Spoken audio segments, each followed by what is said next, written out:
right, welcome Blockheads. This is episode 86 of Business on the Block for July 10th, 2024. We're 2 minutes late here, 9:32 East Coast, United States. This week on the pod, we're tackling how AI is transforming digital marketing.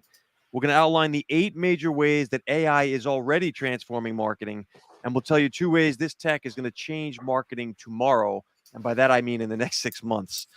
We'll also discuss why your next audiobook may be read to you by a dead celebrity. And finally, Threads is celebrating its first anniversary as a digital platform. We'll share some data exploring exactly how users are using this channel. This is the latest in business news and analysis, Business on the Block. I'm joined as always by my lovely co-host, Michelle Peterson-Clark. Good afternoon, everyone. And Mike Neubauer. Good morning. Michelle will bring the marketing chops. Mike brings the operations insight, and my job is discussing strategy. All right, so taking us into story number 1. Coming to us from artificial intelligence news, how AI is transforming digital marketing. These are the trends in 2024. So there's a lot here. For those who want to read this story, there's way more than 8. We only pulled out the 8 that we thought were the most relevant. Basically, though, AI is already transforming how companies interact with their audiences. Number 1, careers. AI is reshaping the digital marketing career. Anyone in the space knows this. You now need a whole new set of skills in data analysis, machine learning, and the tools are still coming at you fast and furious. Number 2, personalization. Highly personalized marketing, recommended content. That is already being put into play. Predictive analytics. What are the customers' behaviors and how can you use this for the marketing campaigns you're building? Content creation. Obviously, you can create higher quality content now more efficiently with these tools. SEO, it's still a thing. Search engine analyzing keywords, etc. Customer support via chatbots. Mike, you can tell us more about that, I'm sure. Advertising, precise targeting, real-time bidding of ad revenue, of ad space, etc. Audience segmentation. Right? Who's reading your stuff? Who's watching your thing? These are the ways that AI is being deployed right now inside the field of digital marketing. We're going to save for a second on what's coming because that's going to be more interesting, I think. But I want to get feedback first. Michelle, this is your area of expertise. How is AI transforming digital marketing? What are your thoughts around this? I know you run an entire program separate from this about that. I do. So I think one of the things that I found, I guess the word glorified would be used. I was glad to see that at the end of the article, they talked about the downsides of AI. But the first sort of bits of the article, the different things, were a glorified view, let's say. So, when we look at digital marketing careers and education and things like that, at the moment, I would say in terms of education, AI is more about, oh, this is what AI is and this is what AI can do. And, this is how your company might be able to use AI or your future employer. So people are, it's a buzz phrase, isn't it? So people are doing or universities are providing degrees or whatever. Anything with AI in the name, as we know, is a buzz thing, and people are flocking to it like bees to a honeypot, aren't they?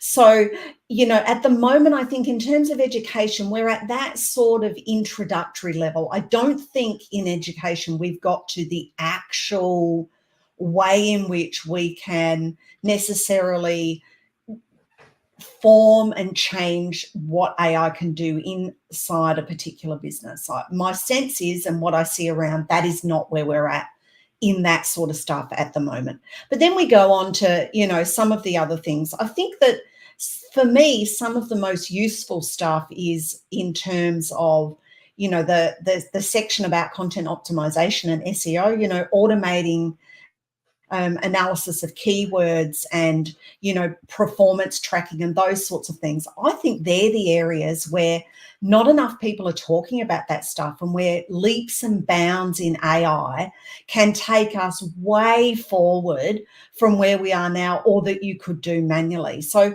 I think that in that sort of area, it's more so where we're going to get giant leaps forward, as opposed to, it says the Washington Post and whatever are using AIs in their article. Well, we know how that goes. We can spot them a mile off, and we've talked about that plenty of times before. But anyway, we'll talk back and forth amongst the topics, because otherwise I could just talk for 10 minutes on all the different outlines. But it'll be interesting to hear what you and Mike have to say about some of the ones. They give a very glorified view, I guess, is my summary of the first, 10 or 15 points in the article. And some of them are a bit, okay, but, but there's some of them, things like the SEO stuff, I think, that are very good and spot on.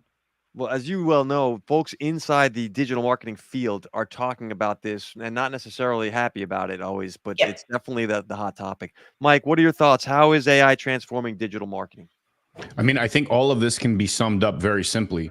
It is data collection. No matter which way you spin this is just a way to collect data from the user, collect data from the business, collect data from the analytics, segment it, and repurpose it out in some output that the AI system puts forth. So I think that if we look at it from that lens, it is a tool that can reshape business. It is a tool that can redefine marketing strategies and how they reallocate specific resources, particularly financial resources, in achieving a targeted audience with respect to things like content creation or SEO. Now, I'm going to jump into the SEO model because I do this every day. And I have models that I've built using AI that help with SEO. So I'll jump down a bit of a rabbit hole specifically with Google on this because I think it's relevant. Google used to be that what was known as a search-based algorithm, meaning a user would put a search term into the search bar and it would provide an output. And that output was fairly uniform depending on what the input on the search bar was. However, the algorithm has shifted and it is constantly evolving. We've covered the evolution of that algorithm several times on this show.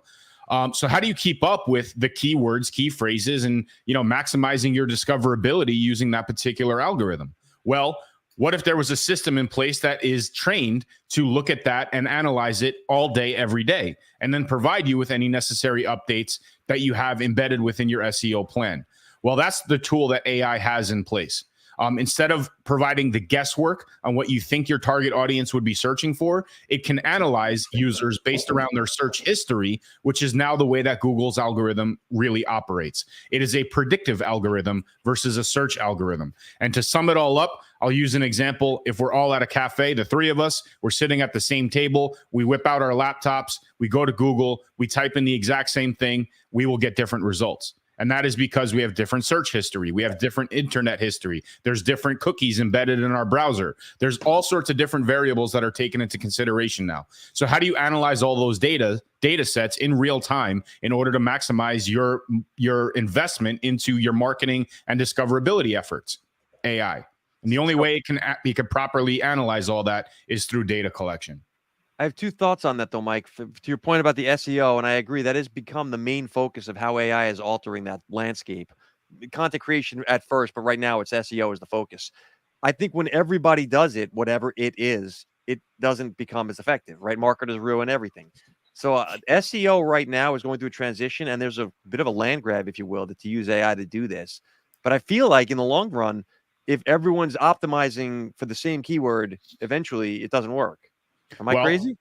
Sure. Yes, you are. And I'll push back on the sense of if we truly believe that this is a large language model, then we are to assume that it learns based around all of the input that is put into the particular algorithm of AI, right? So there's many different platforms. OpenAI is obviously the monster of the group.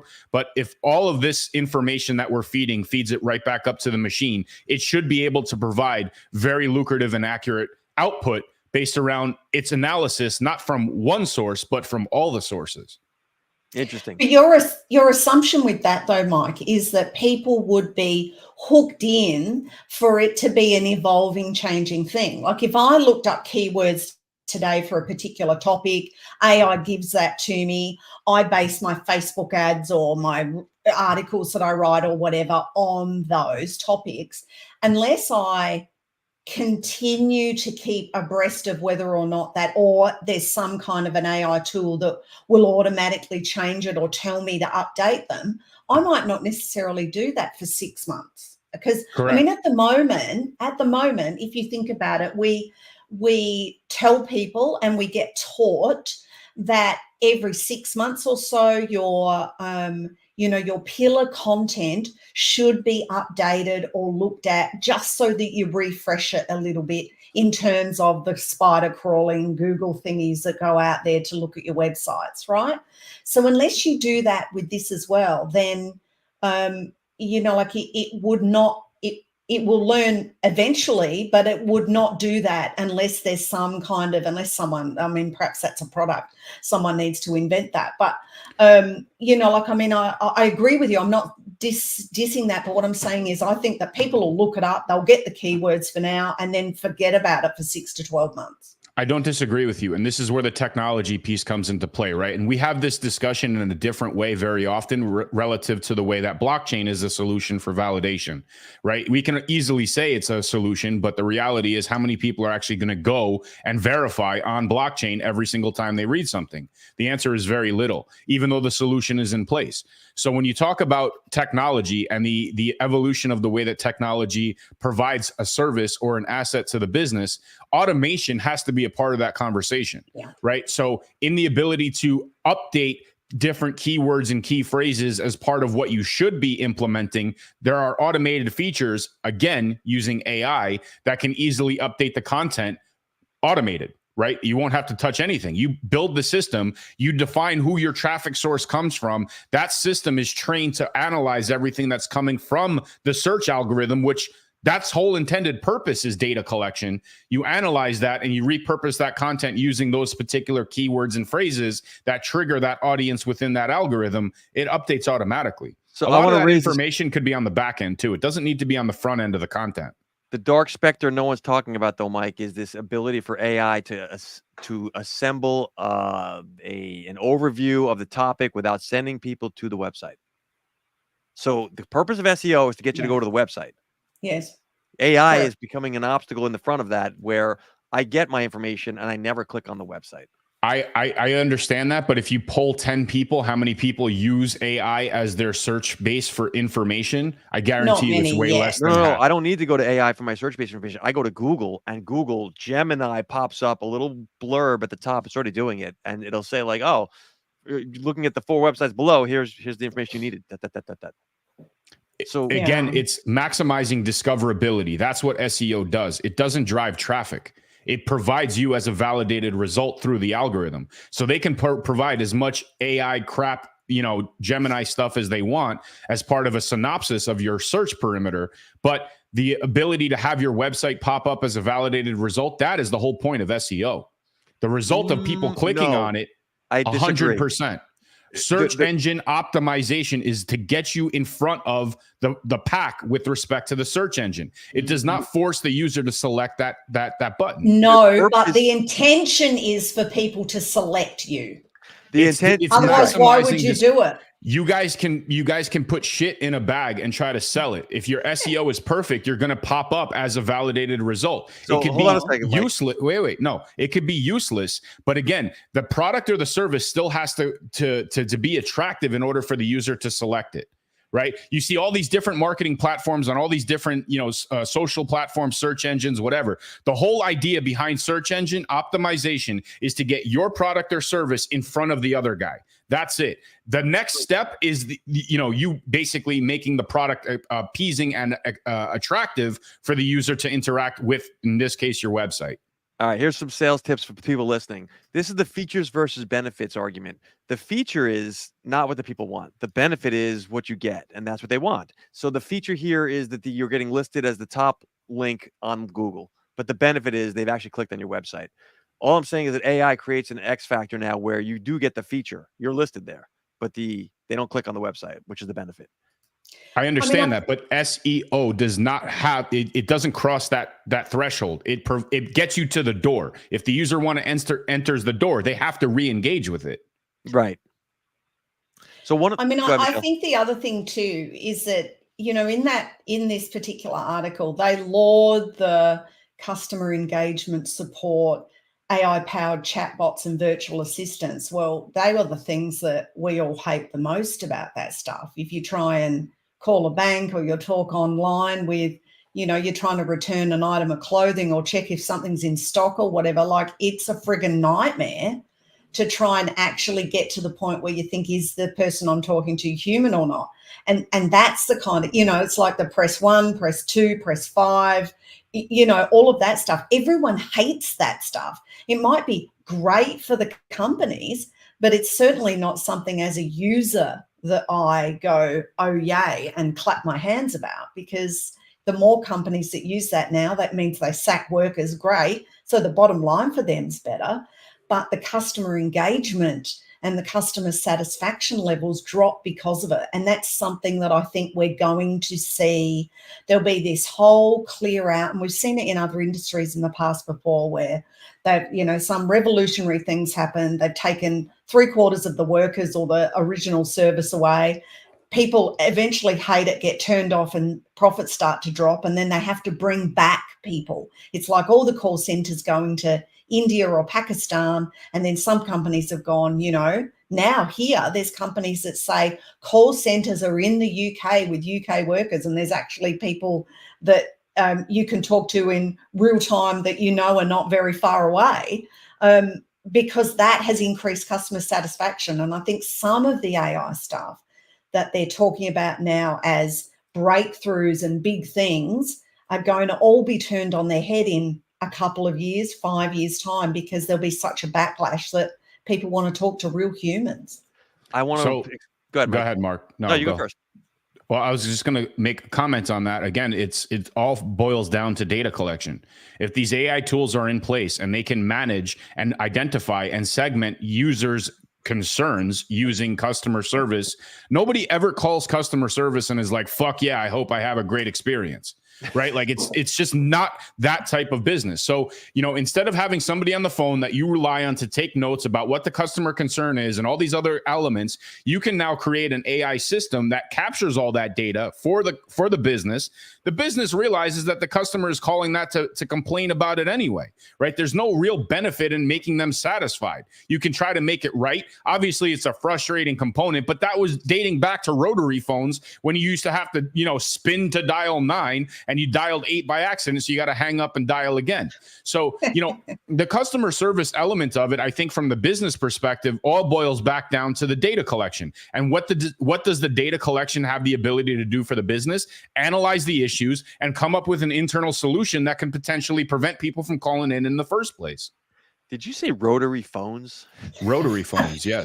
I wanted to expand on something Michelle said, the sacking of workers, Michelle. Which is a uniquely European term, by the way. The UK is they can them here. Yes. No, it's I'm agreeing with you. There are two different digital marketings. Digital marketing as a discipline in general has been usurped by the creator solopreneur, in my opinion, and here's why. In the old days, B2B large scale enterprise companies would have their digital funnels and they would do what they were doing. They're using it for efficiency right now. And efficiency means sacking workers. I agree with you. So they are looking at how do they reduce headcount to do the same thing they were doing without the people. That is what the big companies are doing with digital marketing.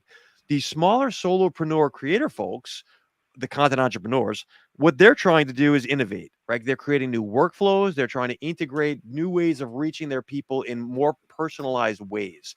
Anyone can do these things, but the big companies are doing for efficiency and the small companies are doing for innovation.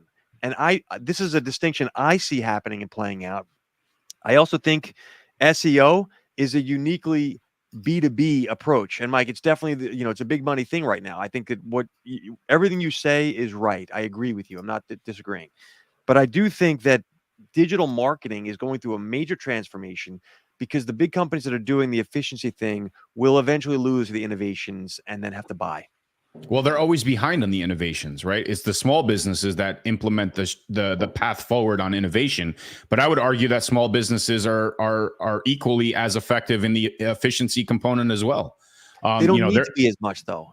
But they do, because there's more cost-saving benefit to a small business, right? They don't have the necessary profits that a big one does. So they need to be more efficient utilizing these tools. Now, they might not be efficient in replacing people, but they might be more efficient in replacing time that it takes to even compete with some of the bigger boys. That's fair. I agree. No argument. Michelle, final thoughts on this? I think that as we've talked about before, this for some industries and for some things, this is the beginning of the end, but I don't think it's the end of as much as the AI powered looking for VC money people would like us to believe.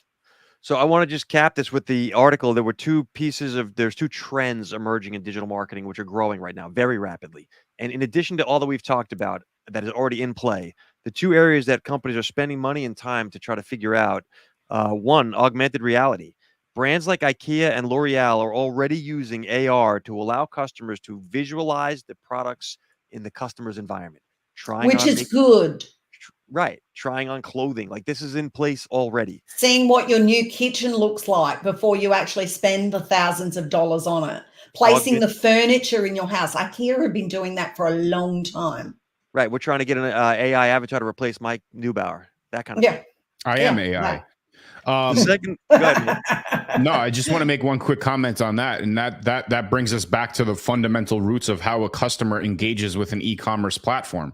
If you and I have a shirt company and we offer a shirt in 48 different sizes, 5,627 different colors, we're never going to see conversions because there's too many options. How many people would go into this particular type of system and just play around with it to see what could be rather than actually making the completed transaction? We've all gone on Amazon and read the reviews where it says these sizes run a little small, order larger than you think you need. Something like that.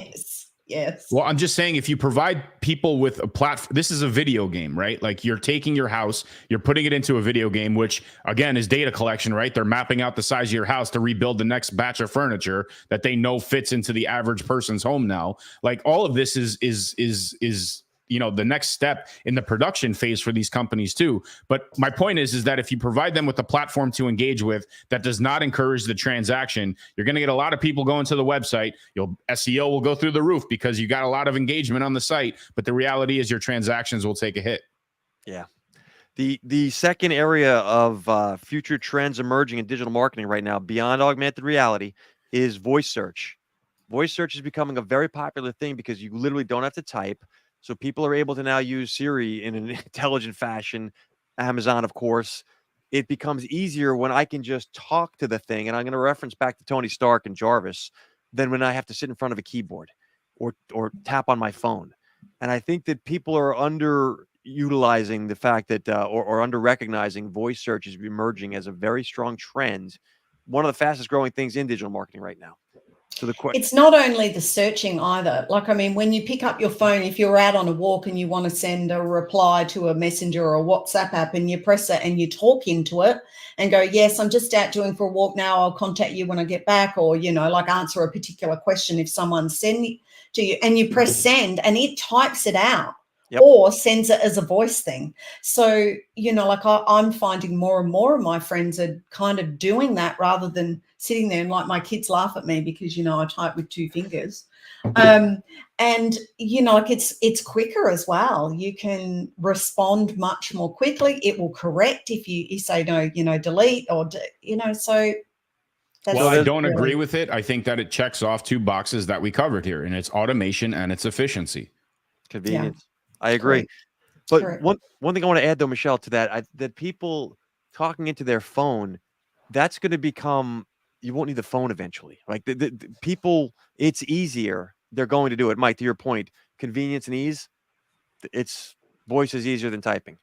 Well, again, like you can, if I send you guys a text now, there will be a pre-selected set of replies that you can select from that it predicts based around what it analyzes from my original question, right? So, this happens in emails. This happens in text messages. Like, we won't have to think or do anything anymore.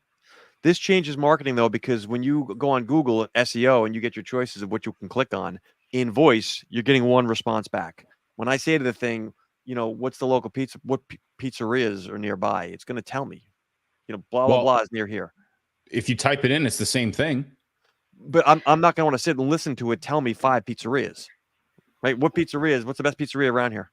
Boom. So when you say voice search, are you talking about the input or the output? I'm talking about the output from my voice query will be uniform as one versus a list I look at. So you're saying that the results are going to appear more on a voice result platform instead of a list of different items that you can select from. I'm saying that when you make a request of an item, of a thing, would it be a list of items? I'm not going to want to sit and listen to 5 of whatever it is. Just pick. I don't disagree with you because now you're having a conversation with yourself. Right. Which changes marketing though. Voice search changes marketing because I don't have to list. I don't have the patience to scroll. I'm walking my dog or whatever. Well, there's also privacy concerns too. I mean, you know, if you're searching for something inappropriate on a crowded bus, you don't want the thing to respond with the inappropriate output. What the hell are you searching, Mike? I don't take Yeah, buses. the kitty cat club, you can get off at the next stop. But can I give you some anecdotal evidence from how we use things? So we have Alexas in our house thing. And I have obviously Siri on my Apple devices.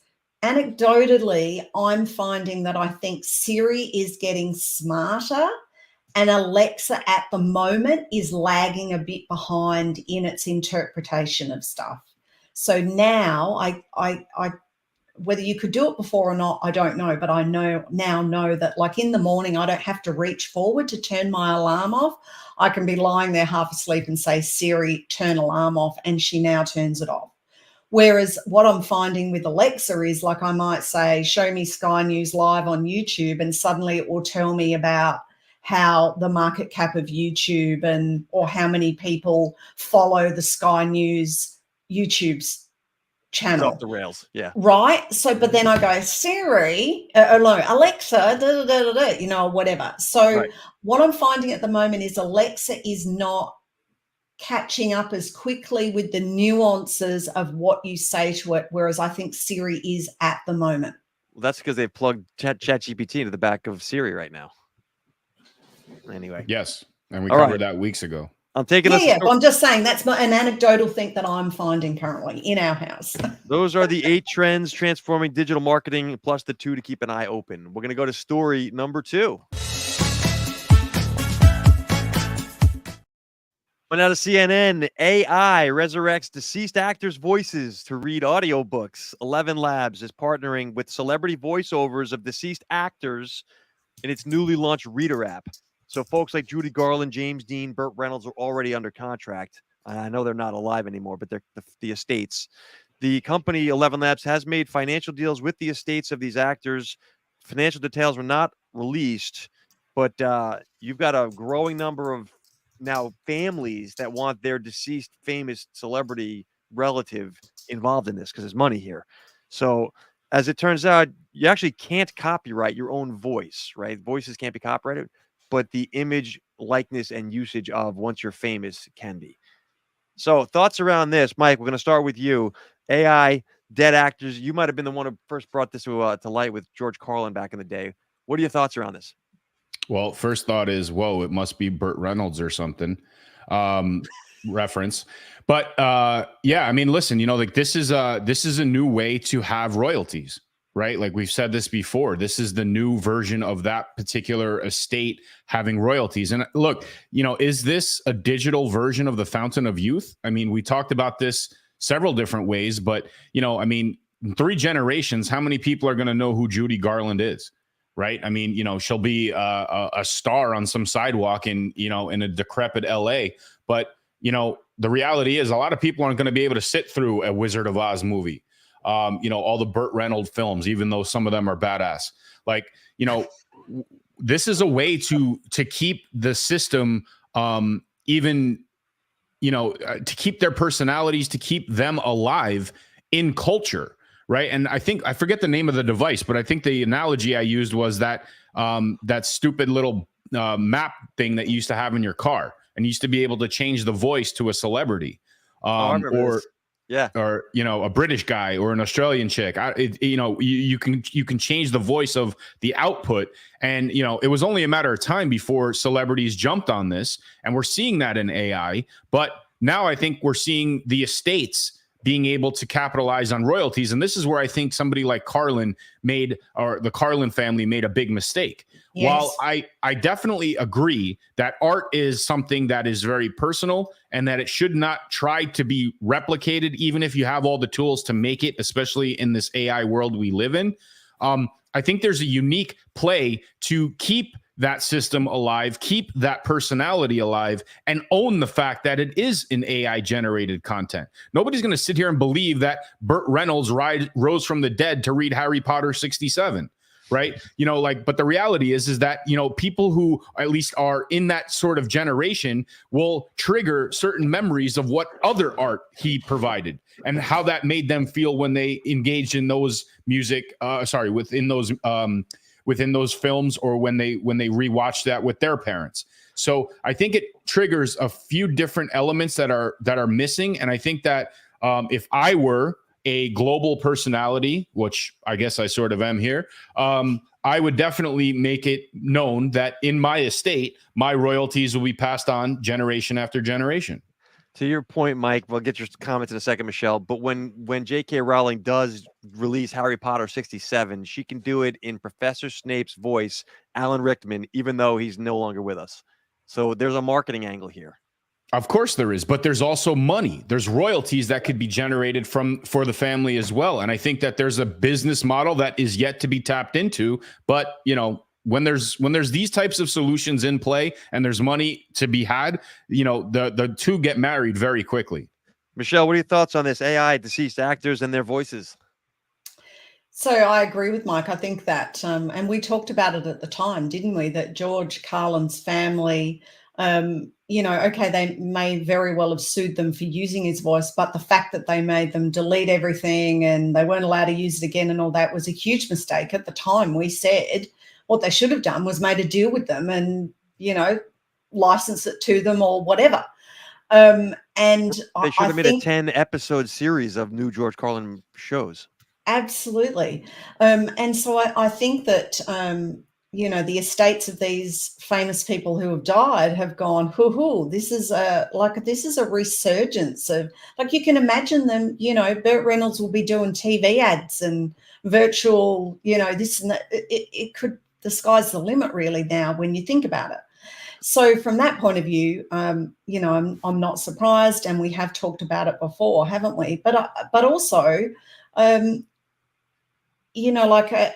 being able to replicate normal or ordinary people using the voice later. And I think I don't know if how many of our listeners or viewers necessarily listen to This Old Marketing each week, but George Polizzi in that has been talking about, he thinks that eventually you'll be able to go to the graves of your relatives and a little screen on the grave will pop up and you'll actually be able to have a conversation with the dead person. So your house, you don't have to leave your house.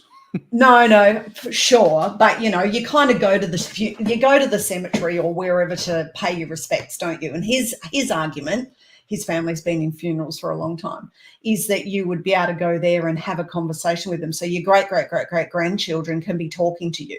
All right, so now we're going to talk about metaverse cemeteries. That's a whole business. Yeah. So, I think that this is the sort of thing where if there's controls on it, could be really useful. That's the key phrase right there. What control metrics can you put in? And there's controls on it.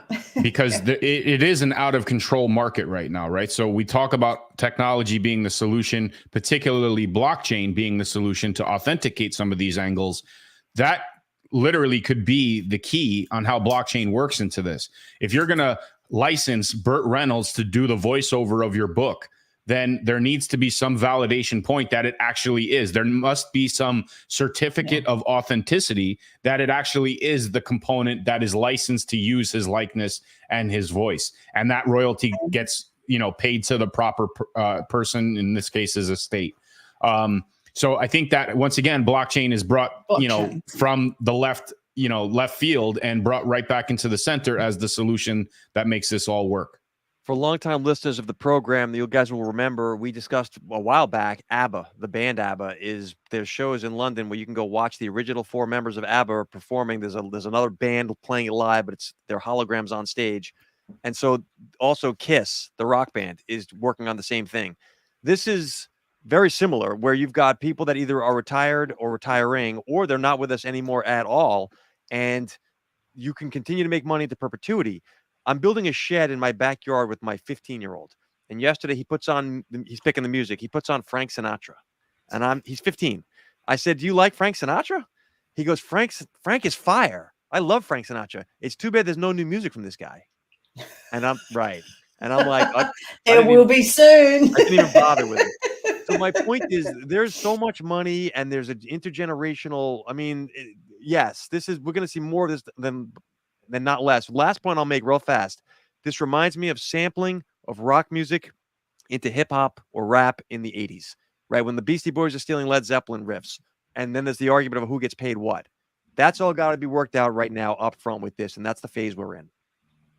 By the way, the device is a tom-tom. The other thing I was going to say too was that, you know, when Paul Walker was killed during the filming of Fast and Furious, the number 7, I think it was, wasn't it? And his brother was used in long shots, and they did some kind of digital thing for his face in a couple of close-up shots. So, you know, you could kind of tell it wasn't him, but it was him, etc. I mean, I think that sort of stuff is going to become a thing of the past. They will just be able to replicate the person's image and the voice using AI. And it will be just, you know, someone in a green screen suit or something standing next to the actor so that is alive, so that they can be talking to it, and then they'll put that in. I mean, I'm sure they probably can do it now anyway to some degree, but I think that this type of AI process stuff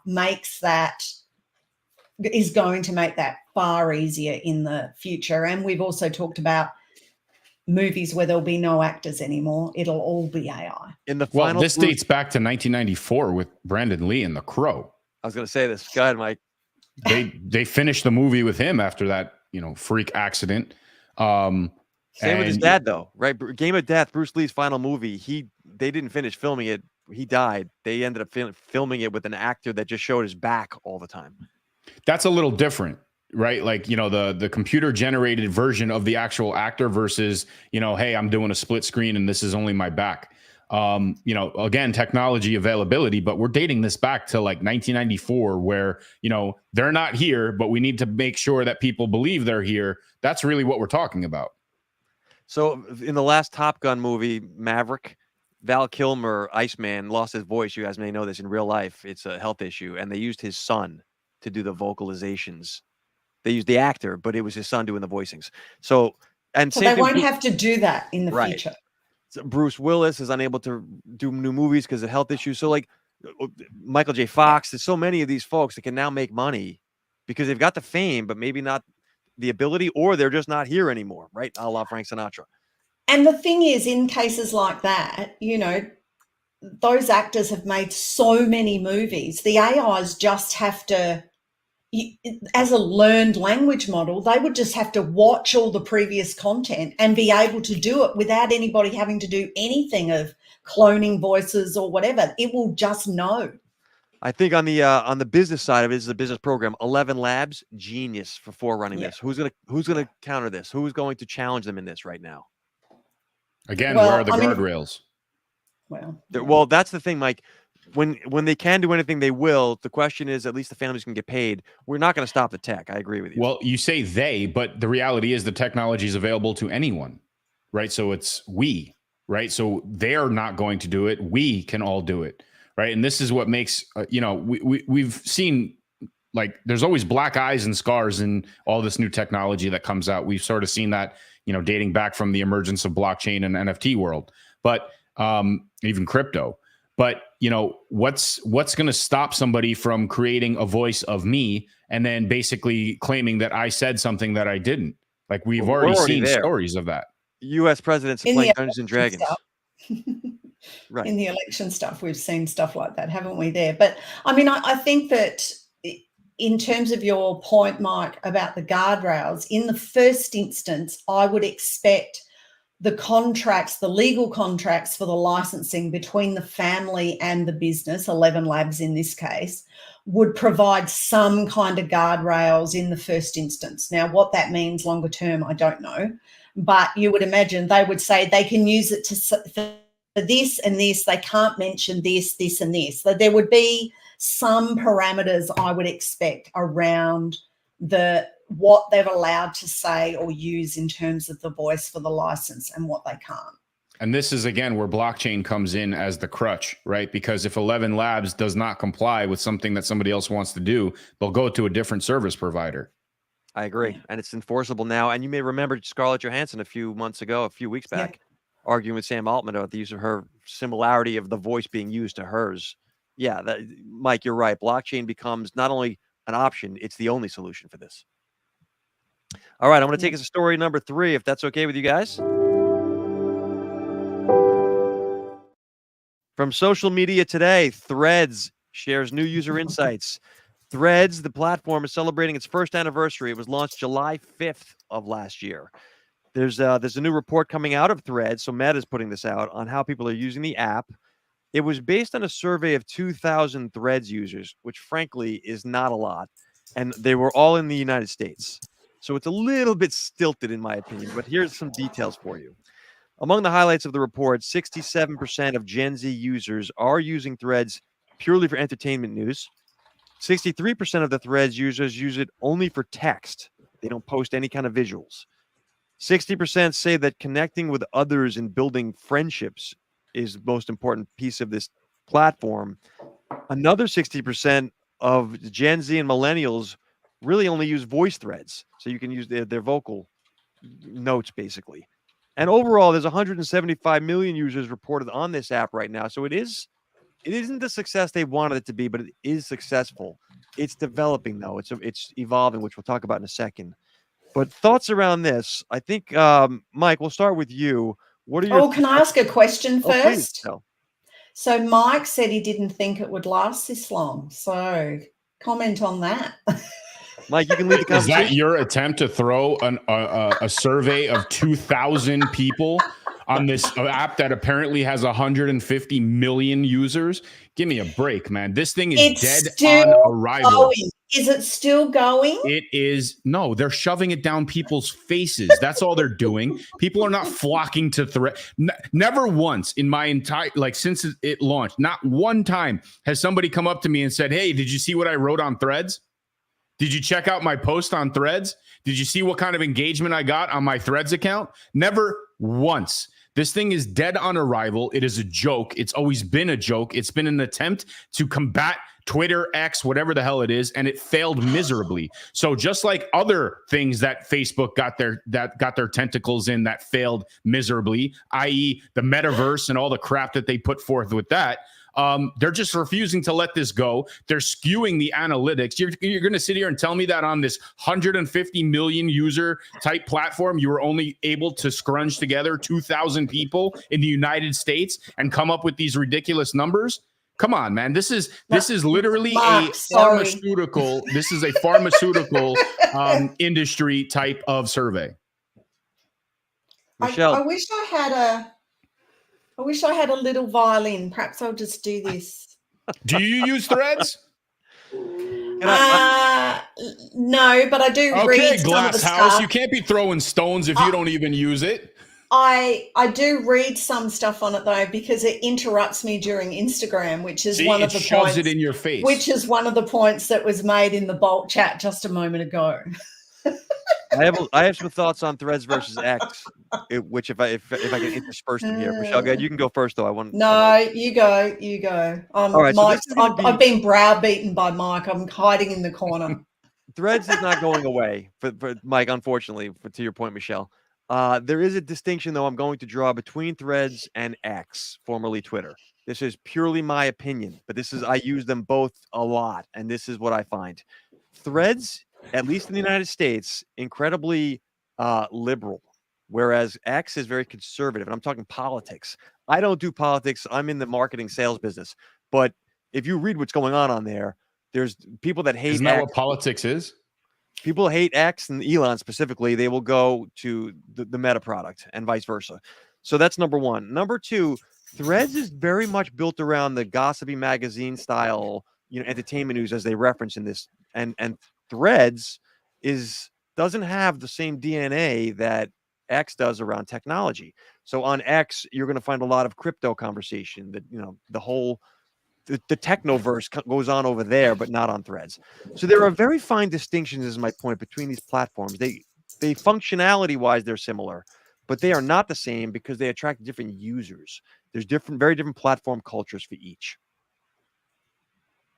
Whatever. Look, if anything, it doesn't prove what the hell I'm trying to say or not. Thread sucks. That's the bottom line. Nothing will survive. Nothing will resurrect it. They can put out all these different PR pieces on social media today and basically pat themselves on the back by their 2000 liberal user survey and say that, hey, 67% of Gen Z users get their entertainment news through us. It doesn't mean that it's a viable platform. It doesn't mean it's a money-making platform. It doesn't mean that people are going and flocking there to engage and advertise with.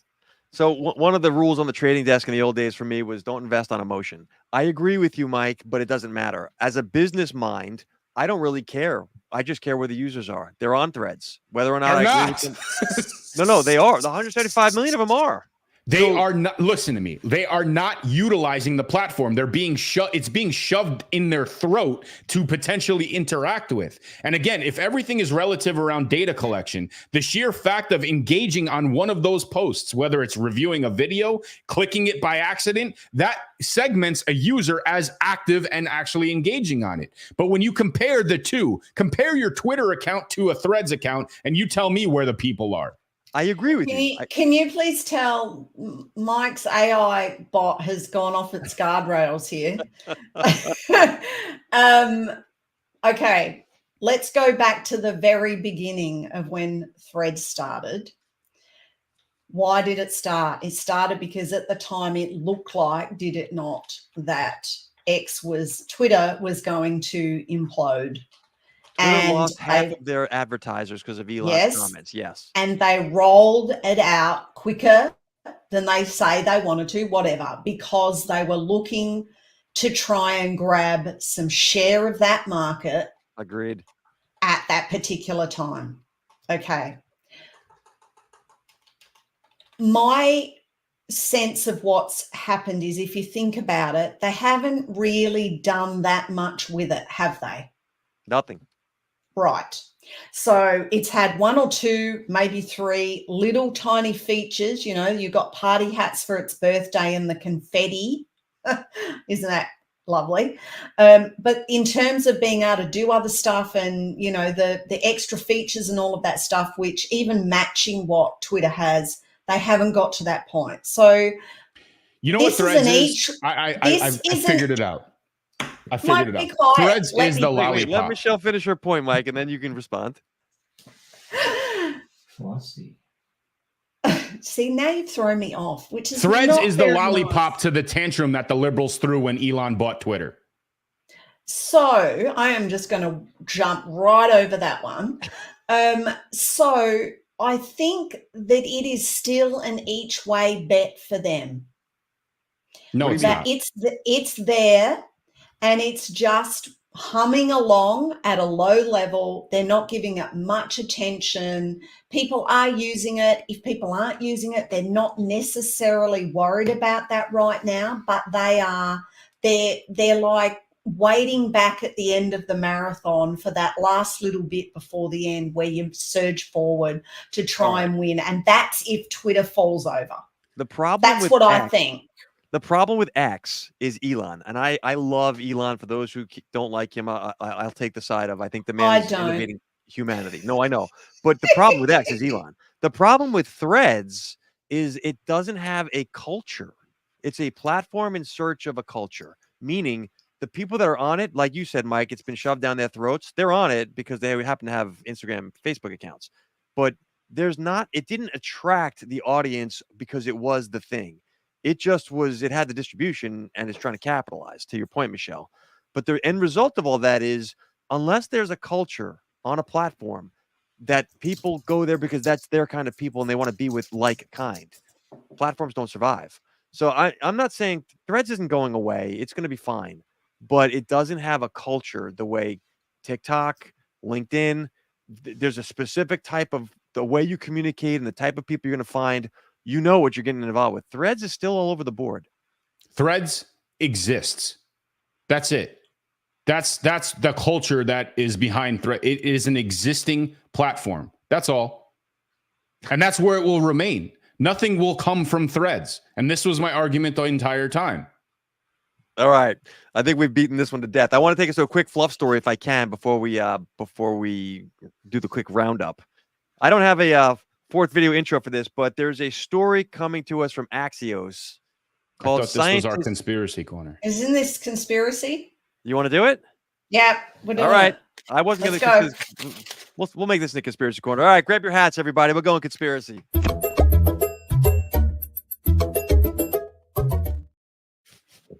All right. So in conspiracy corner this week, This is disgusting. I'll just say that straight out.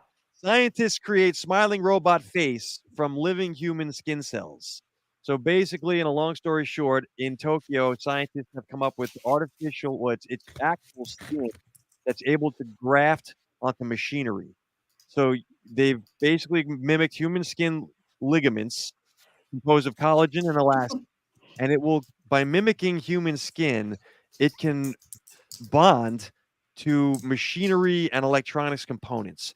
So they anchor the skin-like material onto a rigid surface, and it basically grows into the shape of the machine. And so they're arguing it's going to be for like limb replacement and medical facility usage in humans. But All obviously, for good, I'm sure. you can see from the cover photo where this is going to head pretty quickly.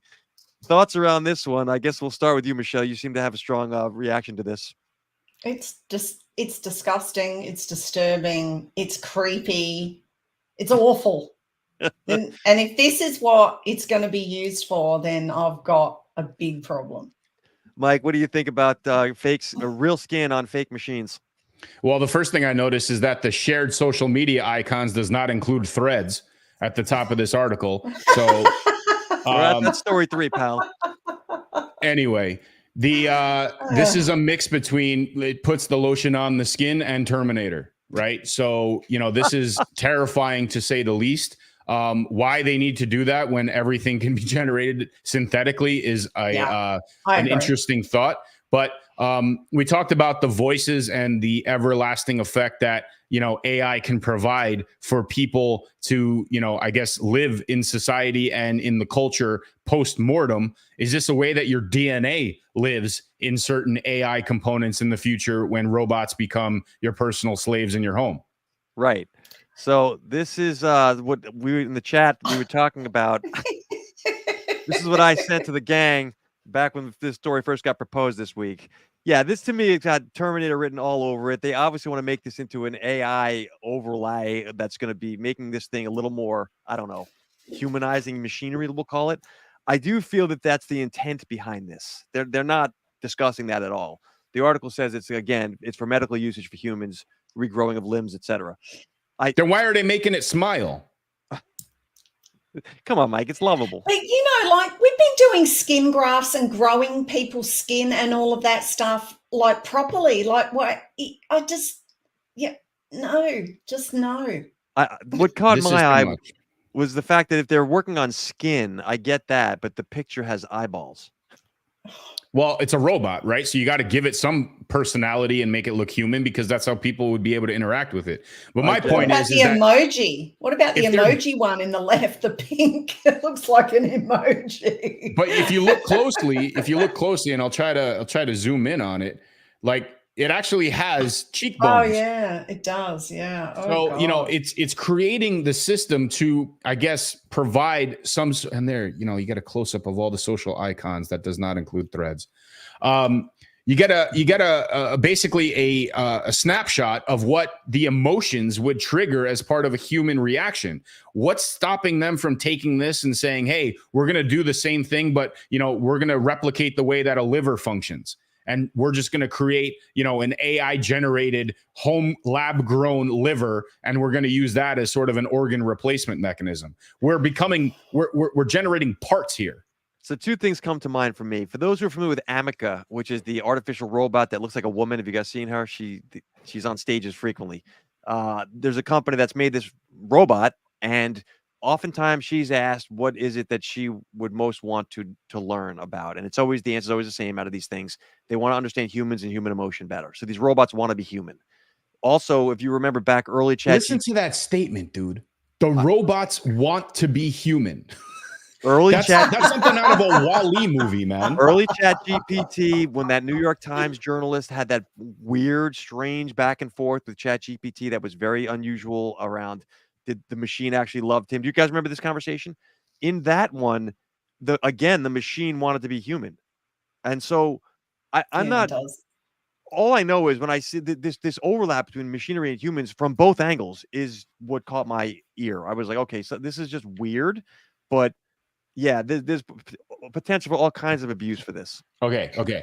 Last night, I took my daughter to the movie to watch Despicable Me 4. And in the trailer, there was a movie that's coming out. It's called Wild Robot. It's about a robot that throughout the entire extinction of humanity ended up on some remote island with these animals, and an AI in the robot learned how to talk to the animals, and then over time it became a wild robot until the other robots found out that the robot on the island existed and wanted to come and exterminate it, but it stood with the animals and it became a Jungle Book robot.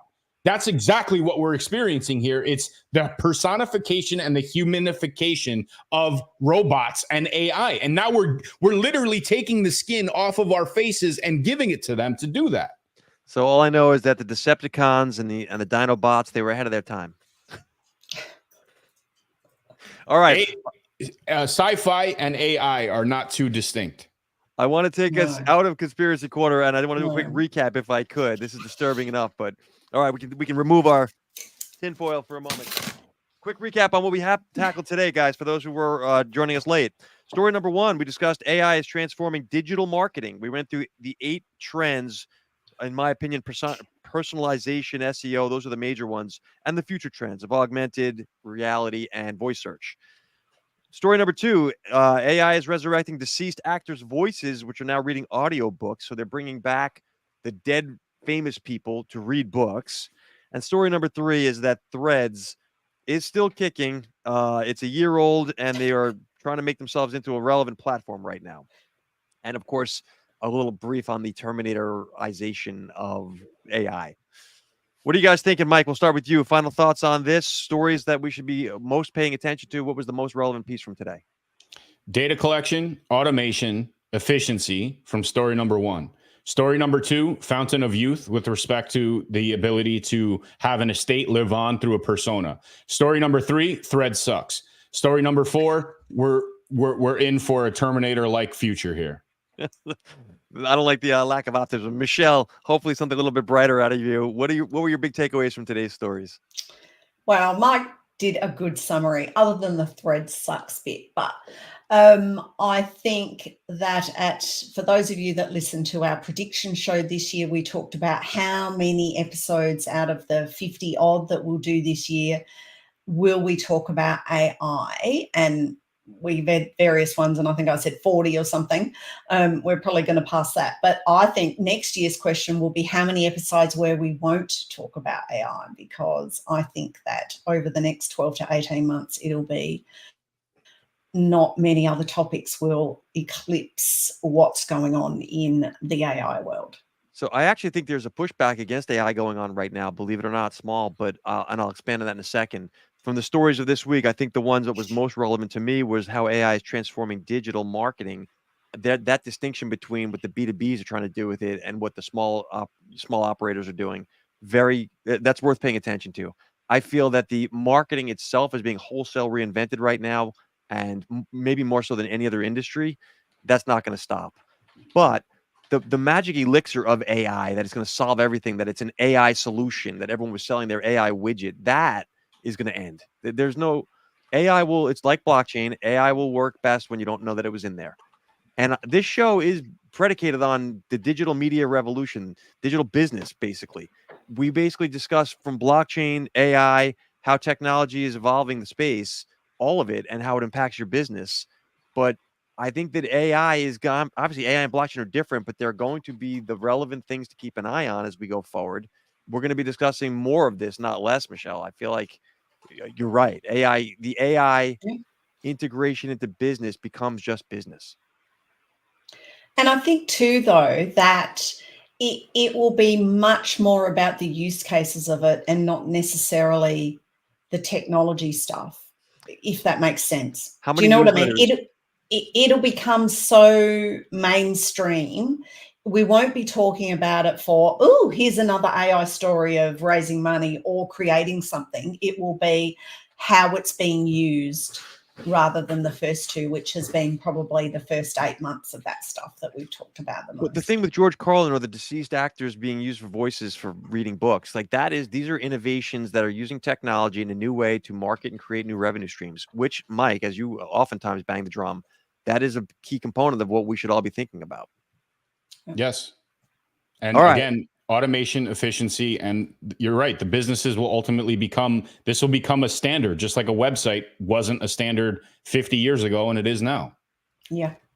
I want to thank everyone for listening. Every week we come to you 9:30 a.m. Eastern time. Business on the Block's purpose is to help discuss the digital business revolution, the things that we should be seeing happening or the things we see happening and how it impacts you. It's not just about the news. It's about the analysis of how we can apply what we're learning, all of us as a group, everyone, yourself included. Special shout out to the Bolt Nation. We appreciate the support. They crushed the chat today, by the way. So shout out specifically to everybody in there today. You guys were rocking it. For those, we do read these comments, everybody, anything, and this oftentimes informs future conversations or stories that we focus on. So we thank you and we appreciate the feedback. Please continue with that. We'll be back next week. Any questions? I guess you guys can reach us. Are we directing folks to the YouTube channel? What are we doing here, folks? Probably best. Follow us on Threads. We're not on Threads. All right. So if anyone wants, you can reach us. Proven. We have Business on the Block. I'm creating it now On YouTube.